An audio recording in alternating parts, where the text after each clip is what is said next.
ชายวัยกลางคนชื่อทวีเป็นคนที่มีความฝันอยากเปิดร้านข้าวแกงของตัวเองเขาทำงานเป็นลูกจ้างร้านอาหารมาหลายปีเรียนรู้ทุกอย่างทั้งการทำอาหารการบริหารร้านและการบริการลูกค้าวันหนึ่งเขาตัดสินใจลาออกเพื่อทำตามฝันของตัวเอง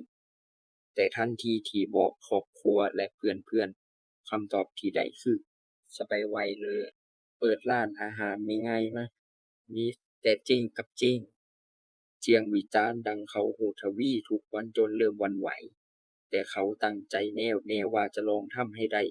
ทวีใช้เงินเก็บทั้งหมดมาเปิดร้านข้าวแกงเล็กๆข้างทาง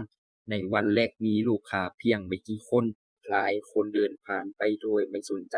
บางคนก็มองแล้วหัวเราะเบาๆดูสิจะอยู่ได้กี่วันแม่ทวีจะรู้สึกท้อ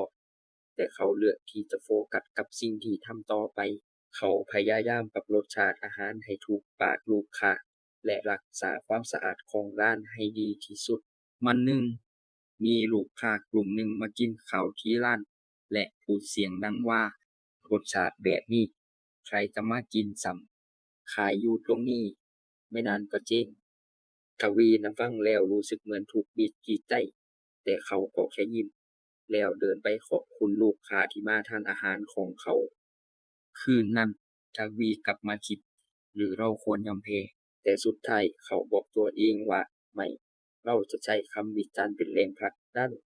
หลังจากนั้นทวีเริ่มสังเกตว่าลูกค้าชอบรสชาติแบบไหนและค่อยๆปรับปรุงเมนูให้ดีขึ้นเขาเพิ่มเมนูพิเศษและสร้างจุดเด่นให้ร้านตัวเองไม่กี่เดือนต่อมา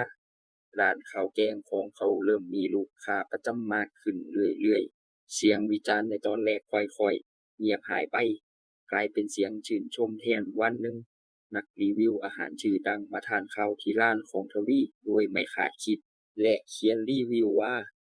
ร้านข้าวแกงบ้านๆแต่รสชาติไม่ธรรมดาหลังจากรีวิวถูกเผยแพร่ออกไปร้านของทวีมีลูกค้าแน่นทุกวันคนที่เคยวิจารณ์เขากลับกลายเป็นลูกค้าประจำของเขาเองหลายปีผ่านไปทวีขยายกิจการจากร้านข้างทางเป็นร้านข้าวแกงขนาดใหญ่มีลูกค้าประจำมากมายวันหนึ่ง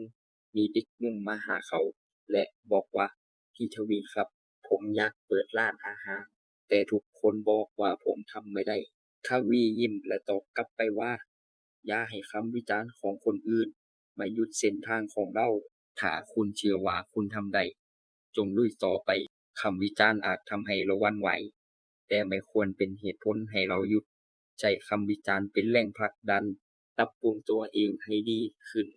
ความสำเร็จไม่ได้ขึ้นอยู่กับเสียงของคนอื่นแต่มันขึ้นอยู่กับการลงมือทำของเราเองอย่าให้คำวิจารณ์ของคนอื่นมาหยุดเส้นทางของคุณ